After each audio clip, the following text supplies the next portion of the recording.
What is up, my veggies? My name is VTR, and welcome back to another movie, a season review. You guys may notice I am outside currently because this is kind of the only place right now where I can be kind of loud and record. So that's what we're out here doing today. We're reviewing season 3 of Once Upon a Time. Obviously, if you can't tell, I'm currently not home.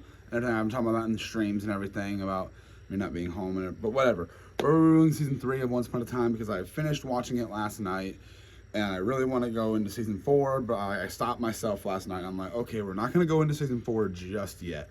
We're going to start, and I also want to apologize real quick if the audio is too quiet or you hear outside noise. I am outside, but hey, last time I did something like this was when I reviewed the Mario movie, I do believe. But let's go ahead and talk about season 3. So this season starts off with the whole Neverland and Peter Pan storyline, which honestly I didn't remember how I felt about it the first time I watched this season, because this was the last season because like I said before, season 4 is where I started. So when I went to go back and watch season 1, 2, and 3, this was obviously the last one before the last bit of new content for me before season 4. And going into that, I had a pretty darn. I wasn't really sure what to think. I remember recently when I went to Emerald City Comic-Con, I talked to some Once Upon a Time fans, and they said Pan was one of the worst villains. And so far, out of the villains we've had in the show, we've had Regina. That's mostly it. I can't remember if there's really anything else in season 2. Oh, Cora. Cora was a villain too. I guess Rumple's technically a villain, but so Pan is probably the weakest villain, but he's the first new overall. Obviously we had we learned the people that were trying to destroy magic and everything in the last season were working for Pan and everything, and Pan needs Henry for this big plan and everything, and you get to see little bits of breadcrumbs and everything with the whole thing with spoilers, massive spoilers. I'm going to say this now. We learn later that in the season that Pan is Rumple's dad, and the way they go about revealing that, and I won't give that away if you guys want to go, but it's very interesting to say nonetheless. That's how they do this, and I don't really know how I 100% felt about it, because it was one of those things where I was like, okay, this is what we're doing. Okay, that's how we're doing this.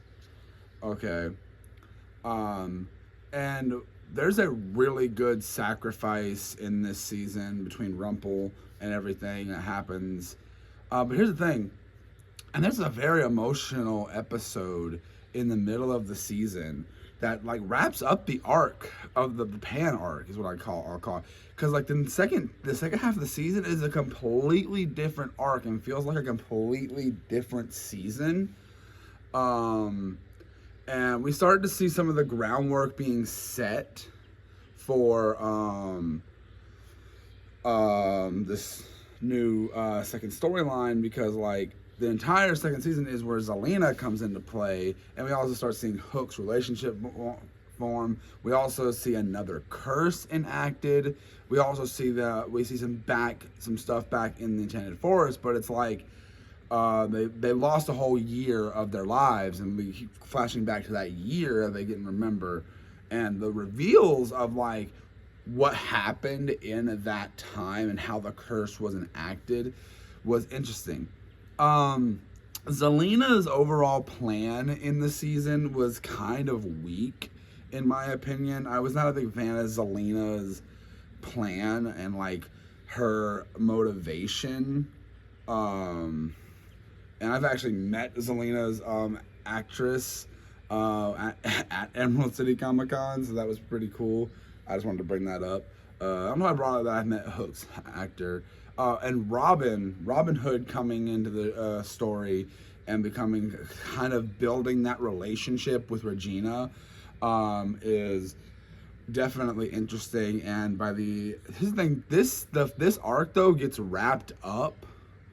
The Zelena arc gets wrapped up, but it's still 2 episodes left, and then there's like this whole going back in time storyline. And it's weird. It's weird to say nonetheless. And then it all ends with this Hook and Emma finally hooking up and everything, and then with the tease of Elsa from Frozen, which I really feel like they did that because they're like, oh, Frozen's big right now, let's throw Frozen into our show. That's exactly what it was for. Like, that though, if you're watching that for the first time and not knowing it's coming, and that reveal of Elsa just like showing up is really interesting and everything. And I don't really remember how. So going into that, season 4 is where I started the show, so that's where like my memories mostly are. I remember of the most part. Like season 3, I didn't remember everything. Season 1 through 3, I didn't remember everything. But season 4 is where like I really start to get into the show and start learning everything I learned about the show.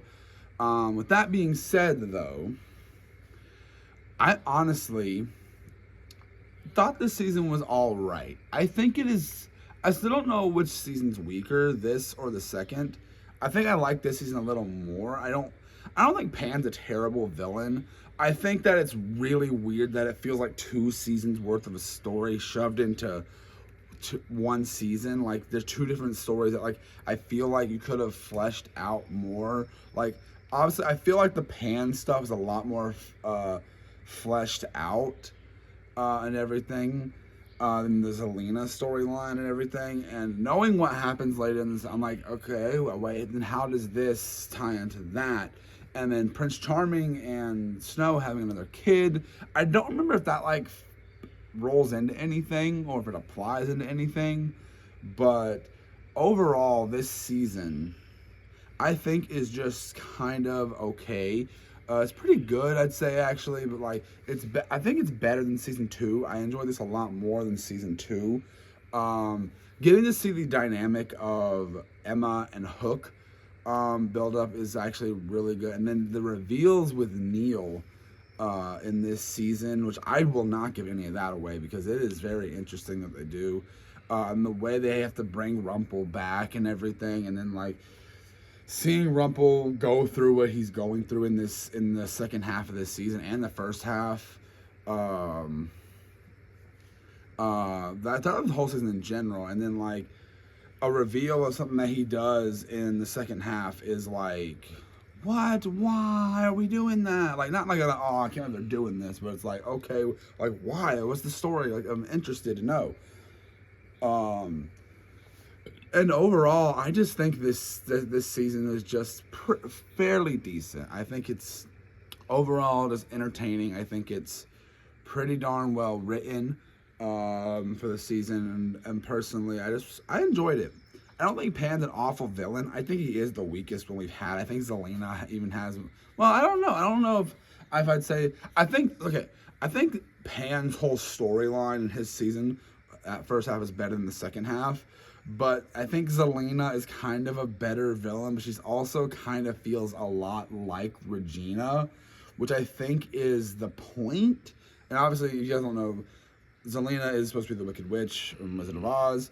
And them showing Oz in this is a little bit, because like, a lot of the time, some of the environments in the show are obviously like green screen and everything. They look a little, Oz looks pretty good. Actually, some of it, like, I know is CG, looks real sometimes, and I'm like, okay, this looks is a lot better. And then we seeing all the little like other nods to Oz. I did not mean to say something like that.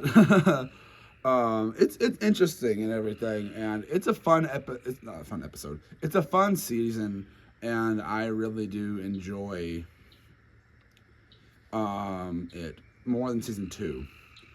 Now going into season 4, do I think people are going?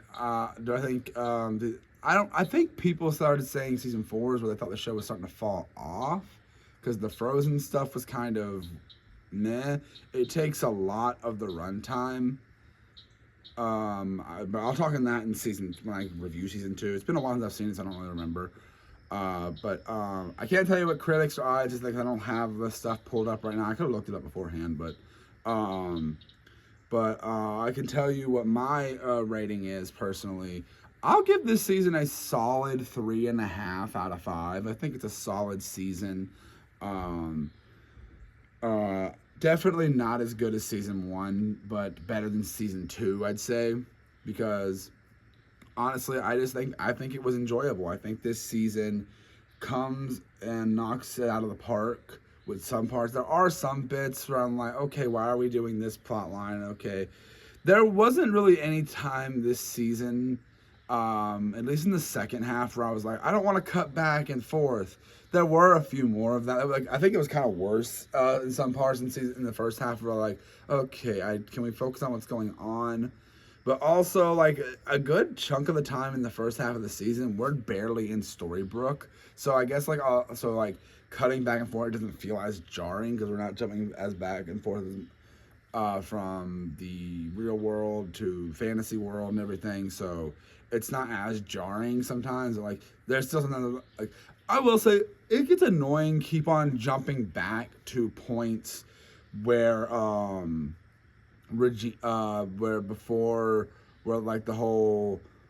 the stuff between like the Snow White versus the Queen and Prince Charming and all that, jumping back in between parts. I'm like, dude, what more is there to tell in this saga here? Why is there's always a little bit more to throw in, apparently, and it's a little jarring at times.